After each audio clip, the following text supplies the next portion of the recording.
You know that nagging shoulder pain, right? That sharp twinge when you reach for something on a high shelf. Or maybe it's just a dull ache that keeps you up at night. It's so common and so frustrating. And a lot of the time, the culprit is something called a rotator cuff tear. But what does that even mean? Well, today we're going to break it all down, from why it happens to how you get back on your feet. So here's our game plan. First, we'll look at the shoulder's weak link. What makes this joint so special and so vulnerable? Then, we'll dive into the anatomy of the injury itself. After that, we'll put on our detective hats to see how it's diagnosed, navigate the really important treatment crossroads, and finally, we'll walk the road back to recovery. All right, let's get right into it, starting with the basics. Because, to really get what goes wrong, you first have to appreciate just how amazing and, frankly, how weird the human shoulder is. And this is the million-dollar question, isn't it? I mean, why does this one joint seem to cause so many problems for so many of us? It doesn't matter if you're a professional athlete or just trying to lift a bag of groceries. And here it is, the central paradox of the shoulder. Just think about it for a second. No other joint in your body can do what your shoulder does, that full 360-degree range of motion. It's incredible. But all that freedom comes at a price. Your hip joint is a deep, stable ball and socket. Your shoulder, it's more like a golf ball sitting on a tee, inherently wobbly. And the structures that have to manage that balancing act, well, that's where the trouble starts. Okay, so we've established that the shoulder is designed for mobility, not stability. Now let's meet the system that's supposed to solve that problem, which, ironically, is often the source of the pain, the rotator cuff. The best way to picture the rotator cuff is not as one singular thing, but as a team, a highly coordinated crew. It's the dynamic steering and stability system for your arm. These four muscles and their tendons work together to control every little movement, but their most important job is just keeping that golf ball perfectly centered on the tee. And here's the lineup. You can remember them with the acronym SITS. Now, they're all super important, but I want you to pay special attention to that first one, the supraspinatus. Because of where it is and what it does, it's the one that gets beaten up and injured way more often than the others. So how do these things actually tear? You might imagine some big dramatic event, like a fall on the ski slopes or lifting something way too heavy. And yeah, that can happen. That's an acute tear.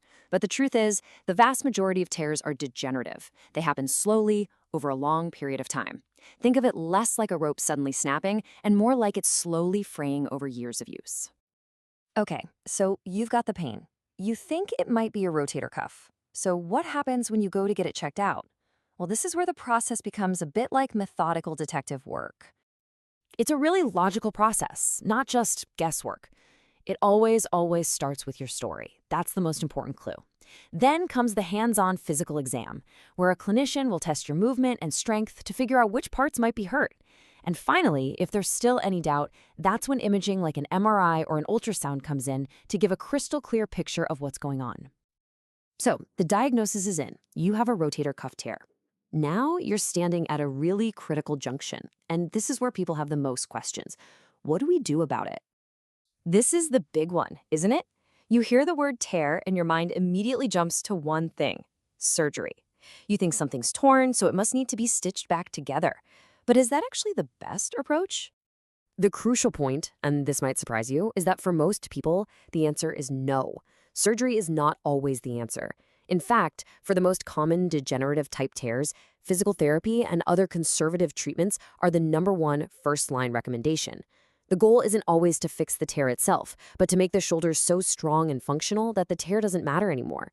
Surgery is usually for those big, sudden tears or for when a really solid 3 to 6 month try at physical therapy just hasn't gotten the job done. And that brings us to the final and honestly the most hopeful part of this whole story.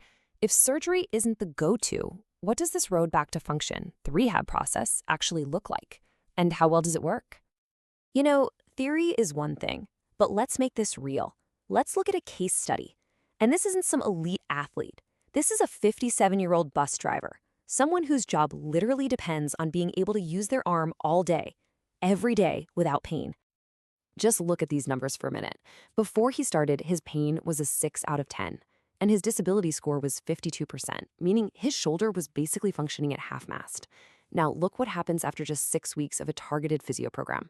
His pain is down to a 1 out of 10. And that disability score, it plummeted to just 8%. That is a life-changing difference. That's going from being truly disabled by pain to almost fully functional. And this isn't magic. It's just a smart, structured process. You start by calming everything down. Then you gently start to restore movement. And finally, you build back the strength you need to get back to your life. It's a clear, progressive roadmap to recovery. So if you take one thing away from our talk today, let it be this. For the vast majority of people dealing with rotator cuff tears, a structured, evidence-based exercise program works incredibly well. It teaches the other muscles around the shoulder to step up and do their job, creating a strong, stable, and pain-free shoulder, often without ever needing an operation. So we'll end on this thought. Pain is a signal. It's your body trying to tell you that something's wrong, and just ignoring it or pushing through it rarely makes things better. So the real question is, when your shoulder starts talking to you, are you going to listen? Understanding what's going on is the first step to taking the right action and getting back to doing all the things you love.